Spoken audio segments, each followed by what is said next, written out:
শুরুতেই একটা কথা বলবো, যে কথা নিয়ে হয়তো কোটি কোটি মানুষ আমাকে গালিগালাজ করবে, কিন্তু গালিগালাজ করে, আমাকে ট্রল করে, সমালোচনা করে, বিদ্রূপ করে 1-2 বছর পরে বলবে হ্যাঁ কাজী সাহেব ঠিক বলে গেছে। এই জন্য আমার চিন্তা নাই। আমি একটা কথা বলে অনেক ট্রল বিদ্রূপের মুখে পড়ি। সব নবীরাই বিদ্রূপ, ট্রল এবং মানুষের হাসাহাসির সম্মুখীন হয়েছিলেন না? ইয়া হাসরাতান আলাল ইবাদ মা ইয়াতিহিম মির রাসূলিন ইল্লা কানু বিহি ইস্তাহজিউন। হায় বান্দাদের জন্য আফসোস, যে রাসূলই, যেই পয়গম্বরই তাদের কাছে আসে, মেসেজ বার্তা নিয়ে আসে, ওই বার্তা শুনে বার্তা বাহক রাসূলের সাথে এরা সবাই ঠাট্টা বিদ্রূপ ট্রল করেছে। একজন রাসূলও তাদের নিজ সমকালীন মানুষের ট্রল থেকে, বিদ্রূপ থেকে, ঠাট্টা থেকে মুক্তি পাননি। তো তাদের চেয়ারে বসে আমরা কিছু বললে ট্রল বিদ্রূপ, এটা আমাদেরও পাওনা। আমি যে কথাটা আজকে বলবো, আমার 35 বছরের শিক্ষা জীবনের বাস্তব অভিজ্ঞতার আলোকে, এখনকার বিশ্বকে পর্যবেক্ষণ করার আলোকে যেটা আমি বলবো, কথাটা হলো, কেন বর্তমান শিক্ষায় শিক্ষিতা মায়েদের সন্তানদের চেয়ে অশিক্ষিতা মায়েদের সন্তানরা অধিক প্রতিভাবান, অধিক ইন্টেলিজেন্ট, অধিক সুস্বাস্থ্যবান হয়? কেন শিক্ষিতা মায়েদের চেয়ে অশিক্ষিতা মায়েদের সন্তান বেশি ভালো হয়? কোয়ান্টিটিতেও বেশি হয়, কোয়ালিটিতেও ভালো হয়। গুণে মানেও উন্নত, প্রতিভাবান, স্ট্রং হয়, সংখ্যায়ও বেশি হয়। কারণটা কি? আমি কিন্তু মন্তব্য করতে চেয়েছিলাম, কিন্তু প্রশ্ন আকারে ছড়লাম কথাটা। আমি একজন অশিক্ষিতা মায়ের, আধুনিক স্কুল, কলেজ, বিশ্ববিদ্যালয় ইত্যাদি শিক্ষা নীতির আলোকে আমার মাকে বলা হবে কাঠমূর্খ, একেবারে মূর্খ, ক্লাস 1 এর সার্টিফিকেটও নাই। আমি সেই এখনকার শিক্ষানীতি অনুসারে আমার মাকে অবশ্যই, যেহেতু ওনার ক্লাস 1 এর সার্টিফিকেটও নাই, স্কুলের, প্রাইমারি স্কুলের টিচাররাও বলবে আপনি একজন মূর্খ, ঠিক নয় কি? আপনি একজন অশিক্ষিতা মা, অবশ্যই বলবে। আমার দাদি, তিনি এমনই ছিলেন, 12 সন্তানের জননী, 10 ছেলে 2 মেয়ের জননী, তিনি অশিক্ষিতা। আমার মা 7 মেয়ে 3 পুত্রের জননী, তিনি অশিক্ষিতা। আমার নানি 7 ছেলে 3 মেয়ের জননী, তিনি অশিক্ষিতা। কিন্তু এই যে আমি আমার কথাই বললাম, এখানে আরো যারা আছেন ম্যাক্সিমাম অনেকেরই মা ক্লাস গণা শিক্ষায় শিক্ষিতা, অনেকেই নন। কিন্তু আমি আমার 10 ভাই বোনের মধ্যে একজনও এমন দেখি নাই সামান্যতম কোনো দুর্বলতা, না শারীরিক, না মানসিক, না রূপে, না গুণে, না কোথাও কোনো ডিসঅর্ডার, কোনো দুর্বলতা, অ্যাবনরমালিটি কারোর মধ্যে নেই। আমাকে দেখেছেন একটু আগে, আমার ছাত্র, এই যে ইনি আমার আজকের ছাত্র নন, ইনি আজ থেকে 25 বছর আগে আমার ছাত্র। তো আমি তো আমার অশিক্ষিত মায়েরই সন্তান, আলহামদুলিল্লাহ। আমি তো খুব ভালো আছি, খুবই ভালো আছি। এখনকার তরুণরাও আমার সাথে কোনো অংশে পাল্লা দিয়ে পারবে না ইনশাআল্লাহ। তো কেন আমি স্ট্রং হলাম? আর কেন এই যুগের শিক্ষিতা মায়েদের ছেলে মেয়েরা ম্যাক্সিমাম হাবা গোবা, পঙ্গু, দুর্বল, মেধাহীন, ইন্টেলিজেন্সহীন, যেটা সর্বশেষ সারা ওয়ার্ল্ডে এখন এসেছে ডিসলেক্সিয়া, যেটাকে বলা হয় ডিসলেক্সিয়া। হ্যাঁ, ডিসলেক্সিয়া, লার্নিং ডিসঅর্ডার, একটা রোগ দেখা দিয়েছে শিক্ষিতা মায়েদের সন্তান। অশিক্ষিতা মায়েদের সন্তানদের এই রোগটা খুঁজে পাওয়া যায় না। ওয়ার্ল্ড গবেষণায় দেখা যাচ্ছে অধিকাংশ শিক্ষিতা মায়েদের সন্তানদের মধ্যে ডিসলেক্সিয়া রোগ দেখা দিয়েছে। ডিসলেক্সিয়া কি? লার্নিং ডিসঅর্ডার, অর্থাৎ এরা বলে ডি উচ্চারণ করে বি, বলে বি উচ্চারণ করে ডি,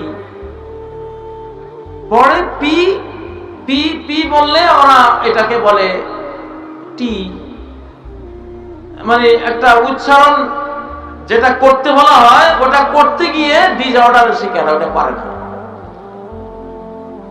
এই ভয়াবহ রোগটি ডিসলেক্সিয়া এবং শিক্ষিতা মায়েদের, অশিক্ষিতা মায়েদের সন্তানদের মধ্যে দেখা যায় না। আমার মামা গোষ্ঠী অশিক্ষিতা নানির ঘরে, তারা 7 মামা ছিলেন। 7 মামার এক মামা ছিলেন স্বাধীন বাংলার বাইতুল মোকাররমের প্রথম খতিব, যাকে বঙ্গবন্ধু সরাসরি নিয়োগ দিয়েছিলেন, লালবাগ মাদ্রাসার মুফতি ছিলেন। অথচ মা অশিক্ষিতা, জীবনেও কোনোদিন ক্লাস 1-ও পড়েননি। ভুলটা কোথায়? আল্লাহ যে বলেছেন ইউখরিজুহুম মিনাজ-যুলুমাতি ইলান-নূর, আল্লাহ মানুষদেরকে, তার বন্ধুদেরকে, ঈমানদারদেরকে অন্ধকার সমূহ থেকে বের করে কোন দিকে নিয়ে যান? আলোর দিকে নিয়ে যান। আমি কি কারণটা বলবো? কারা কারা শুনতে চান? হাত তোলেন। কেন শিক্ষিতা মায়েদের সন্তানরা ডিসলেক্সিয়ার শিকার হলো? তাদের সন্তানদের এই দুর্গতি কেন হলো? শিক্ষার নামে আমরা ভুল শিক্ষা দিচ্ছি। আমরা অনেক নির্ভুল জিনিস খুবই ভুল পদ্ধতিতে তাদের সামনে তুলে ধরছি। অনেক শুদ্ধ জিনিস আমরা আমাদের জাতিকে দিচ্ছি একেবারে অশুদ্ধ পদ্ধতিতে। দেখেন, আজকে 70 বছর মানুষ, মানব জাতি গবেষণা করে শিক্ষা ব্যবস্থার যেখানে এসে দাঁড়িয়েছে, আমি তাদের গবেষণা আর নবীজির সুন্নাহ, তার শিক্ষানীতি মিলিয়ে দেখলাম 70 বছর হাজার হাজার কোটি ডলার খরচ করে আমেরিকা, ইউরোপ, অস্ট্রেলিয়া, রাশিয়ার বিজ্ঞানীরা সবে মাত্র মুহাম্মদুর রাসূলুল্লাহ সাল্লাল্লাহু আলাইহি সাল্লামের শিক্ষা ব্যবস্থার কিনারে এসে দাঁড়িয়েছে মাত্র। আল্লাহু আকবার। ইকরা বিসমি রাব্বিকাল্লাযী খালাক। ইকরা, তুমি পড়ো, তুমি স্টাডি করো, তুমি গবেষণা করো, তুমি গভীর চিন্তা করো, ফিকির করো। একরার ভিতরে সব। আল্লাহর কোনো কথাই অপূর্ণাঙ্গ হয় না। আল্লাহর প্রত্যেকটা কথা কি হয়? পূর্ণাঙ্গ। তো তুমি যে গবেষক হবা, তুমি যে স্টাডি করবা, কারি হবা, বিজ্ঞানী হবা, আলেম হবা, হও, কিন্তু হতে গেলে একটা যন্ত্র লাগবে, একটা শিক্ষা উপকরণ লাগবে। ওইটা ছাড়া কখনো তুমি প্রকৃত শিক্ষিত হতে পারবে না। ওইটা মাইনাস করে দিলে তুমি আবু জাহাল। তুমি কি? আবু জাহাল। শিক্ষা উপকরণ এই আয়াতে যেটা দিয়েছেন, সুবহানাল্লাহ, আল্লাহ বলছেন তুমি শিক্ষিত হও। শিক্ষিত হওয়ার উসিলা কি? কোন উসিলা ব্যবহার করে শিক্ষিত হবা, কোন উপকরণ ব্যবহার করে শিক্ষিত হবা? সেটা হলো বিসমিল্লাহির রহমানির রহিম। বিসমিল্লাহ, এটা হলো শিক্ষা উপকরণ। মানব জাতির শিক্ষা উপকরণ কি? শিক্ষিত হওয়ার যন্ত্র কি? বিসমিল্লাহ। জ্ঞান এটা কার দান? কার দান? ওকুর রব্বি জিদনি ইলমা। আল্লাহর নবীকে আল্লাহ নিজে শেখাচ্ছেন, তুমি বলো হে রব আমার জ্ঞান আপনি বাড়িয়ে দেন। কে বাড়িয়ে দেবেন? পড়ার মাধ্যমে জ্ঞান বাড়াবে, জ্ঞান বাড়বে, কিন্তু বাড়াবেটা কে? কে বাড়াবে? ওকুর রব্বি জিদনি ইলমা। হে রব আমার জ্ঞান তুমি বাড়িয়ে দাও। ওমান ইউতাল হিকমাতা ফাকাদ উতিয়া খায়রান কাসীরা। যাকে জ্ঞান দেওয়া হয়েছে, হিকমত দেওয়া হয়েছে, তাকে বহু কল্যাণ দেওয়া হয়েছে। ও ভাইয়েরা, আমি যে মায়ের ঘরে জন্ম নিয়েছি, বর্তমান বিশ্ব বলবে তিনি অশিক্ষিতা, আমি বলবো এখনকার যারা আছো স্কুল কলেজে তোমরা পড়েছো তোমরা অশিক্ষিতা, আমার মা শিক্ষিতা ছিল। কারণ গাছ তোর কি নাম?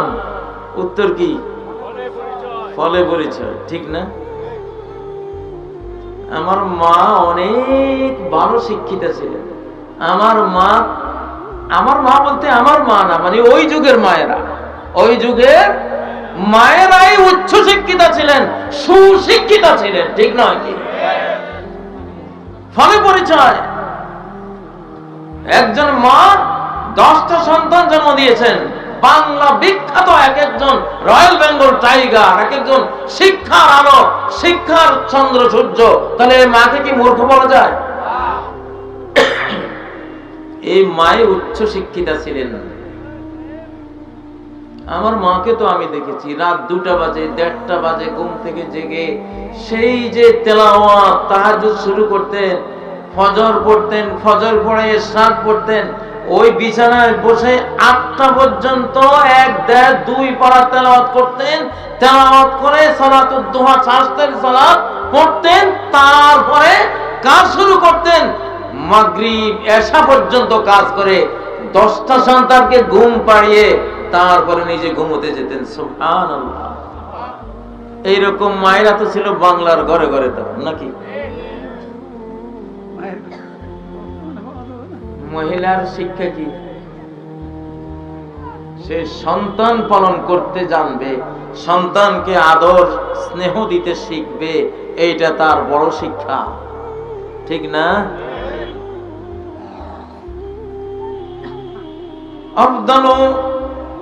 আফদালুন নিসাই নিসাউ কুরাইশিন। আল্লাহ নবী বলেন সবচেয়ে শ্রেষ্ঠ নারী হলো কুরাইশি নারী। আহনাহু আলা সিগরিন ফি ওয়ালাদিহি। স্বামীর সন্তানকে শিশুকালে এই নারীরা এত স্নেহ দেয়, এত মায়া, এত আদর দেয়, বিশ্বের কোন নারীরা পারে না। মায়ার খনি যেন সে,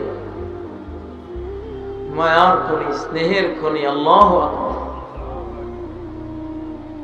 আজকে যেমনটা শুনি 3টা সন্তান ফেলে বয়ফ্রেন্ডের হাত ধরে মাটা চলে গেছে। আমাদের জীবনে এই সংবাদ, বাংলাদেশ তো বাংলাদেশ, সারা পৃথিবীও মনে হয় ওই যুগে কেউ শুনে নাই, ঠিক না কি? শিক্ষার দ্বারা মানুষের হৃদয় পরিমার্জিত হয়, মানুষ সচ্চরিত্র গতি হয়, ঠিক নয় কি? ও ভাইয়েরা,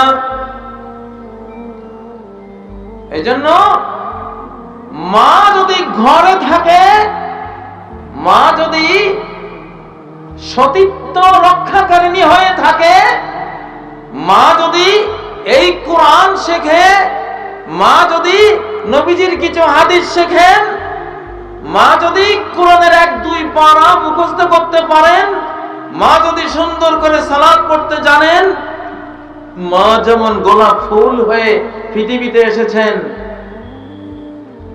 বাইরে গিয়ে কারো কসলানি খেয়ে যদি নষ্ট না হয়ে থাকেন, একটা গোলাপ ফুল নষ্ট করতে, ধ্বংস করতে কয়টা কসলানো দিতে হবে? একটাই শেষ, ঠিক নাকি?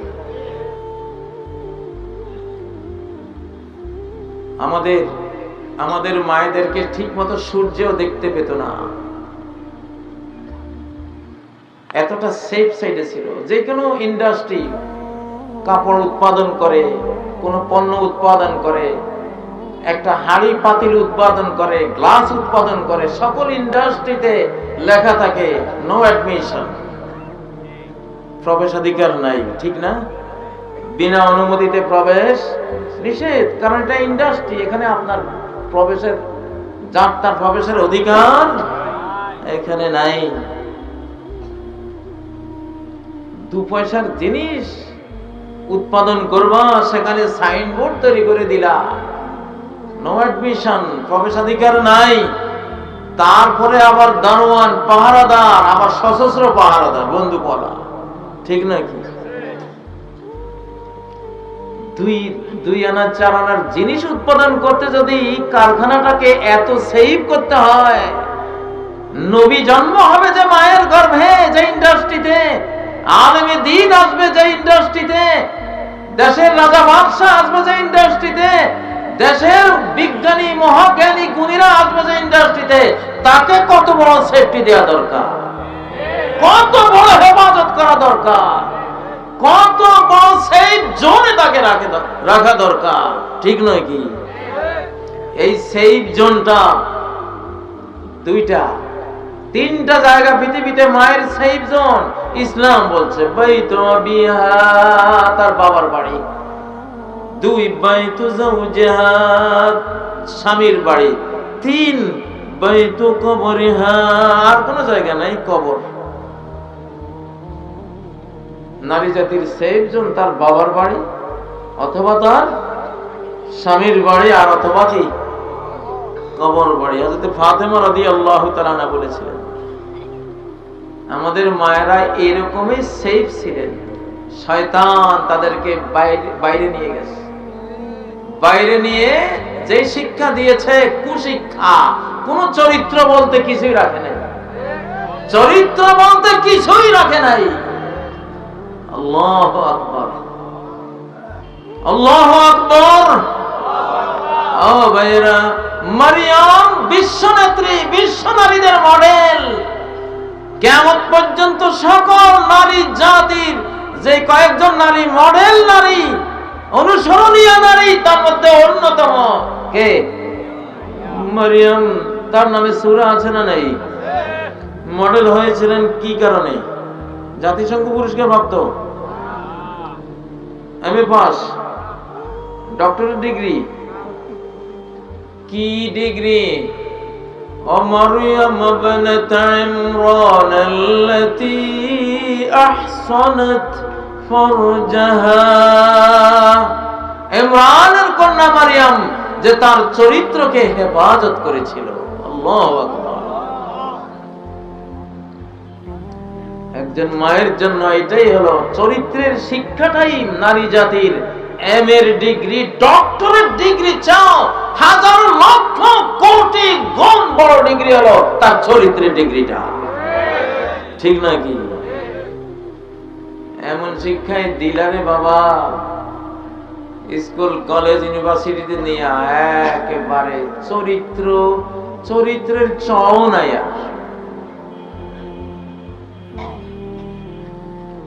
এমন তালিম দিয়ে দিলা যে মেয়ের কোনো বয়ফ্রেন্ড নাই, তার নাকি বড় প্রেস্টিজের হ্যাম্পার। এখন যে ছাত্রীর কোনো বয়ফ্রেন্ড নাই, তার নাকি প্রেস্টিজ, ইজ্জত, সম্মান, মান, মর্যাদা সবই গেল। আরে কপাল! এই দৃশ্য দেখার জন্য বেঁচে আছি, মরে গেলেই ভালো থাকতাম। আল্লাহ কি বললেন? ও মারিয়াম কোন কলেজের ছাত্রী না, ইউনিভার্সিটির ছাত্রী না, হাউস গৃহ করতে, ঠিক না? উনি তো হাউস ওয়াইফও ছিলেন না, হাউসই ছিলেন, নিজেকে সতী ছিলেন। এক গুণেই বিশ্ব নারী জাতির কি মডেল। আল্লাহু আকবার। ও ভাইরা, চরিত্র শিক্ষার গুণেই আগের মায়েদের সন্তানরা প্রতিভাবান, ইন্টেলিজেন্ট, কোয়ালিটিতেও এগিয়ে, কোয়ান্টিটিতেও তারা এগিয়ে, গোটা বিশ্বকে তারা আলো দিয়েছে, প্রদীপ জ্বালিয়েছে জ্ঞানের, মানবতার, ইনসাফের, ন্যায়ের, নীতির সারা পৃথিবীতে। আজকে আমাদের তথাকথিত আমরা তাদেরকে শিক্ষিতা বলি, একটা মাছ করতে জানে না, একটা মাছ কাটতে জানে না, কতটুকু লবণ দিতে হবে তরকারিতে, হলুদ কতটুকু, মরিচ কতটুকু জানে না। বিয়ের পরে ওনাকে হোটেল থেকে এনে খাওয়াইতে হবে, উনি যে রান্নাটা জানেন এর চেয়ে স্বামীটা বেচারা তার চেয়ে ভালোটাই জানে, বুঝেন না? আহারে কপাল। উনি জব করবেন, সন্তান নিতে পারবেন না, সন্তান নিলে জবের সমস্যা,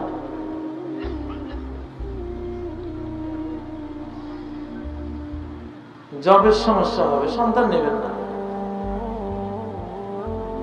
তারপর উনি এক পুরুষে মন ভরবে না। একজন আরেকজনকে বলে, স্বামীতে সমস্যা হলে এক কাজ করো না, একজন বয়ফ্রেন্ড নিয়ে তার সাথেই তুমি সম্পর্ক গড়ে তোলো। একজন আরেকজনকে ওসিয়ত, উপদেশ, নসিহত করে।